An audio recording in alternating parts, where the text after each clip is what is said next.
Fala galera que já é inscrita no Pautas e Táticas, ou você que vai se inscrever assim que o vídeo acabar. Fazia tempo que não fazíamos vídeos aqui comparando os jogadores, e hoje vamos falar sobre duas lendas do meio-campo merengue, Luka Modric e Toni Kroos. Qual deles jogou mais bola? Os dois se despediram do Real Madrid recentemente, o Kroos encerrando sua carreira como profissional, o Modric seguindo pro Milan, já na reta final também da sua trajetória como jogador.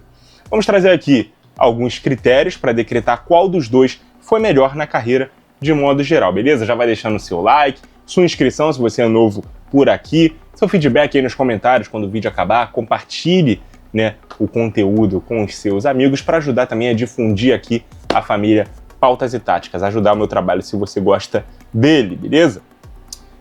Vamos lá, para isso a gente tem que estabelecer alguns critérios, E normalmente o primeiro critério que eu coloco aqui é a versatilidade tática, apresentando um perfil de ambos os jogadores e que funções eles poderiam fazer em campo. Ambos funcionavam melhor como interiores de posse, ou seja, como meias armadores de sistemas como o 4-3-3 e o 4-1-4-1, que trabalham com um primeiro volante por trás dos dois. Assim eles compuseram o famoso Triângulo das Bermudas do Real Madrid à frente do Casemiro, com o croata à direita e o alemão à esquerda. Porém, o Kroos poderia fazer mais funções que o Modric. O Kroos começou a carreira como um meia atacante, tendo se destacado assim no Bayer Leverkusen, e em seu início no Bayern de Munique jogando como um 10 por trás do centroavante. Depois migrou para as funções de um segundo volante, fosse jogando efetivamente em dupla ou como esse interior numa trinca de meio-campistas.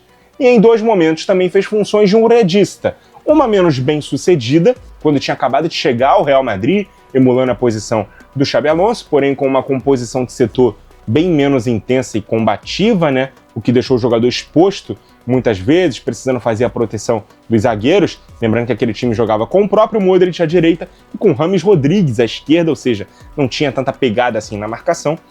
E no segundo momento, no momento final ali da carreira dele, jogando eventualmente nesse papel, porém com companheiros mais intensos, Bellingham, Valverde, Camavinga, jogadores que faziam mais esse vai e vem, essa corrida, Principalmente quando o Tchouaméni não estava em campo, o Kroos era recuado para poder fazer essa função do redista. Isso permitia que ele pudesse desempenhar a posição sofrendo menos sem bola. Ele que poderia jogar assim, especialmente para fazer a saída de bola entre os zagueiros ou até a esquerda da defesa, beleza?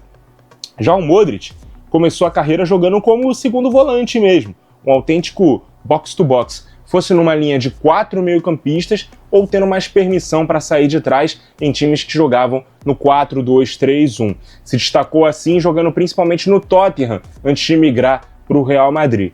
Passou a ter o seu futebol potencializado quando começou a jogar à direita do trio no setor e à medida que foi ficando mais velho passou a jogar mais nas funções de um camisa 10, mais próximo do gol e preservado na fase defensiva. O Modric nunca fez as funções de um primeiro volante, de um redista, como o Kroos fez. Ou seja, se vimos um Kroos com o passar do tempo andando mais para trás nas suas funções, vimos um Modric sendo empurrado mais para frente, posições que o Kroos fez no início da sua carreira como profissional. Portanto, no quesito versatilidade tática, é ponto para o Kroos. Porém, no quesito longevidade, aí é ponto para o Modric. Basta dizer que o Luka ainda está em atividade, mesmo prestes a completar 40 anos, no próximo mês de setembro. E o Kroos preferiu se aposentar aos 34 anos de idade. Segundo Toni, ele quis se retirar, jogando no seu melhor nível e antes que seu treinador entendesse que era melhor iniciar as partidas com ele no banco. Seu último ato como jogador do Real Madrid foi conquistar a Champions League de 23-24 e com a seleção alemã jogando a Euro em casa ao fim daquela mesma temporada. Foram 17 anos de carreira do Kroos, contra o que são até aqui 22 anos do Luka Modric e contando. Se o alemão começou a sua trajetória como profissional em 2007, o Modric já jogava há 4 anos, tendo iniciado a carreira em 2003 no Dinamo Zagreb. E dá para dizer que o Modric teve 20 temporadas de alto nível, já que ele só foi parar no banco do Real Madrid exatamente na temporada 23-24, já que em 22-23 ele ainda era titular e para muitos a temporada 21-22 foi a melhor de sua carreira. Quando mesmo aos 36 anos ele esbanjava ali vitalidade, resistência física e até um certo poder combativo correndo de um lado para o outro, dando carrinho no adversário e tudo mais. Aqui não teve jeito, então é ponto para Luka Modric. Vamos para o nosso terceiro critério, números individuais. Aqui não são dois jogadores muito artilheiros, até porque tratam-se de dois meio-campistas. Mas em tempos onde as estatísticas tomaram um lugar importante na análise individual dos atletas, então vamos a esses números.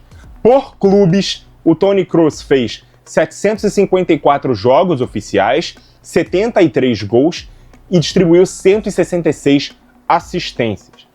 O Luka Modric, até agora, tem 842 jogos oficiais por clubes, 89 gols marcados e 140 assistências. Lembrando que esses números do Modric vão aumentar, né?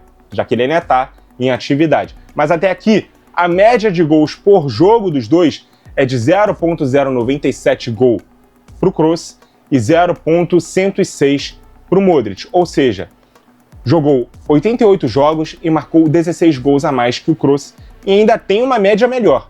Mas o Kroos tem 26 assistências a mais do que para um meio-campista é uma estatística até mais interessante do que a de gols. E a média de passe para gol dos dois é de 0,23 para o Kroos e 0,17 para o Modric. Mesmo com menos jogos, o Kroos proporcionalmente pifava mais seus companheiros do que o Modric. Se formos para o tirateima de calcular as médias de participação direta de gol por jogo, considerando gols e assistências, nós teremos 239 participações do Kroos contra 229 participações do Modric. E nas médias, 0,32 para o alemão contra 0,28 para o croata. Ou seja, nos números, mesmo com menos jogos, a vantagem é do Kroos, beleza?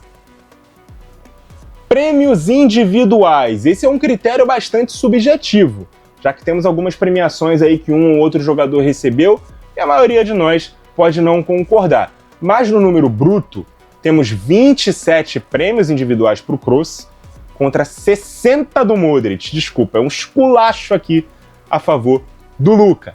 Claro que temos engordando aqui essa estatística, principalmente a premiação de jogador croata do ano, que é muito menos concorrido do que a de jogador alemão do ano.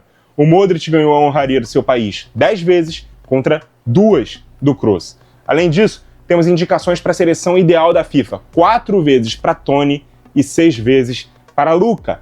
Fora os prêmios que chamam mais a atenção do Modric, né, que são de melhor jogador da Copa do Mundo, melhor jogador da UEFA, o The Best da FIFA e a Bola de Ouro da France Football, todas conquistadas no ano de 2018. Contestemos ou não, os 4 troféus estão na casa do croata. E esse é um feito que só ele tem na história. Nem Messi, nem Cristiano Ronaldo enfileiraram esses 4 prêmios no mesmo ano, como o Modric fez. Então, mesmo sendo um critério subjetivo, ponto pro Modric, beleza?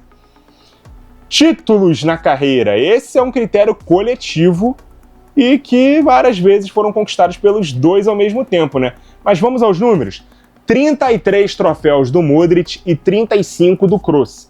O número ficou bem apertado, né? Então, se a gente desconsiderar os troféus que os dois conquistaram juntos, entre a segunda metade de 2014 e a primeira metade de 2024, são 11 títulos do Modric contra 13 do Kroos. Antes da chegada de Kroos no Real Madrid, o Modric tinha conquistado 3 títulos pelo clube. A Supercopa da Espanha, de 2012, a Copa do Rei e a Champions League, de 13 e 14. Foram outros 6 títulos pelo Dinamo Zagreb e 22 títulos juntos de Kroos, além de outras 2 taças conquistadas pelos merengues depois da aposentadoria do companheiro, a Supercopa da UEFA e a Copa Intercontinental de 2024.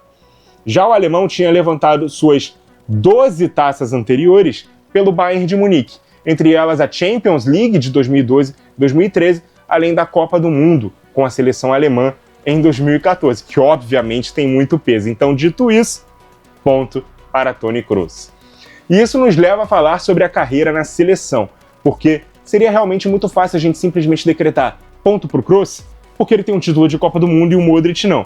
Então a gente vai colocar outros elementos aqui na conta, beleza? Para começar, vamos aos números. Kroos, 114 jogos, 17 gols e 21 assistências com a camisa da seleção alemã. Modric, 188 jogos, 28 gols e 30 assistências com a camisa da seleção croata.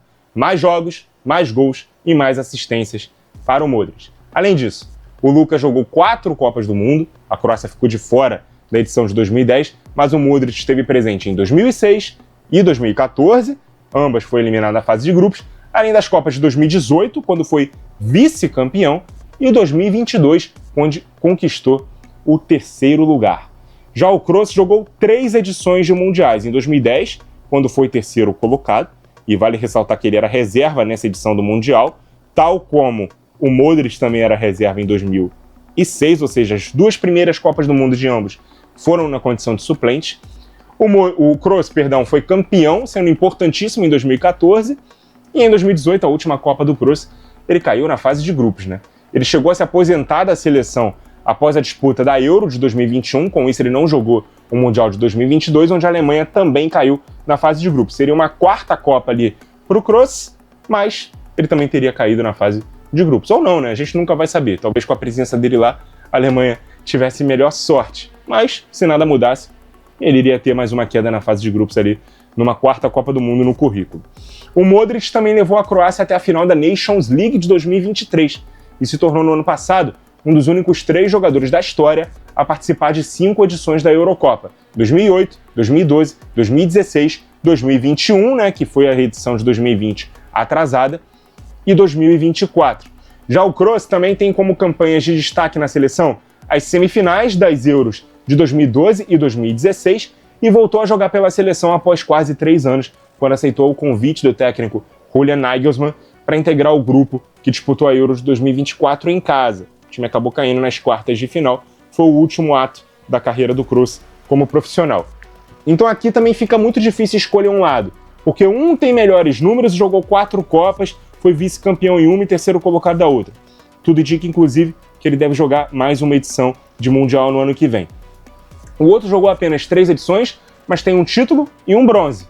Aqui a moeda pode cair para qualquer lado, tá? Mas eu vou escolher o Modric, porque é o seguinte, cara, é muito mais difícil ter o sucesso que ele conseguiu, né, com a companhia que ele teve dos nativos do seu país, do que o Kroos com a companhia que ele tem na Alemanha. Por mais que um título mundial pese e tem que pesar, o Modric ficou a um jogo de também conseguir isso, e com uma seleção infinitamente inferior. E ainda chegou a uma outra semifinal, com direito à classificação contra o Brasil, né, na Copa de 2022. Então, cara, com a camisa da seleção, eu não tenho nenhuma dúvida que o Modric é o maior jogador da história da Croácia. Isso também pode dizer respeito à concorrência, mas não deve ser menosprezado. O Kroos está na história da seleção alemã, mas não senta na mesa para se debater quem é o maior nome de Die Mannschaft, que é como é chamada a seleção alemã.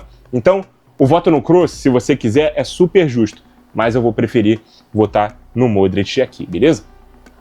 Então estamos empatados aqui no critério 3-3, então para desempatar, a gente pode falar sobre os recursos técnicos de cada jogador e as diferenças entre os melhores fundamentos de cada um, ou seja, o que um faz melhor que o outro, beleza?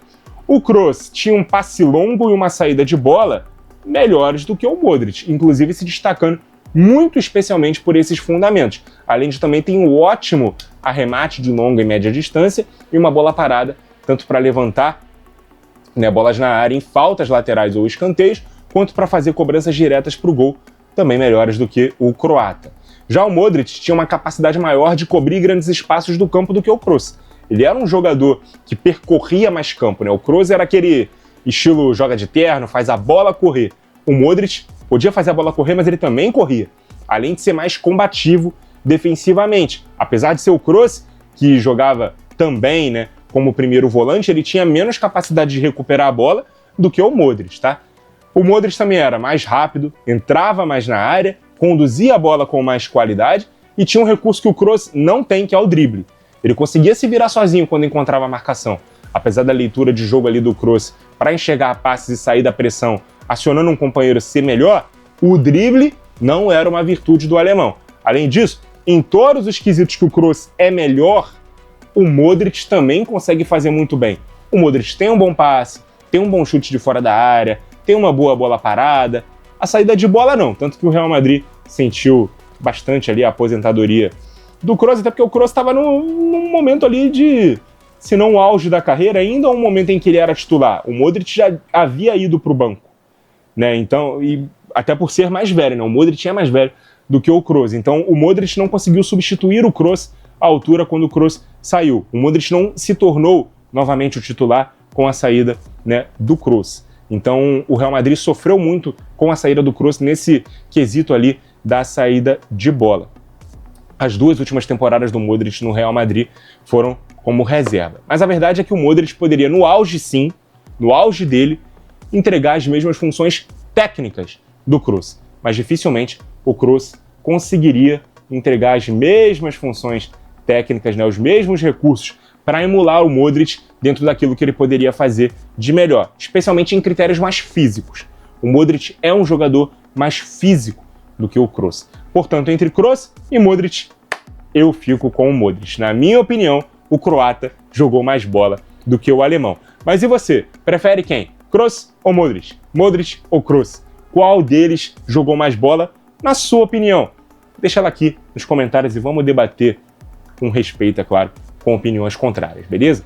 Muito obrigado a você que acompanhou o vídeo até aqui. Continue ligado no Pautas e Táticas. E até a próxima!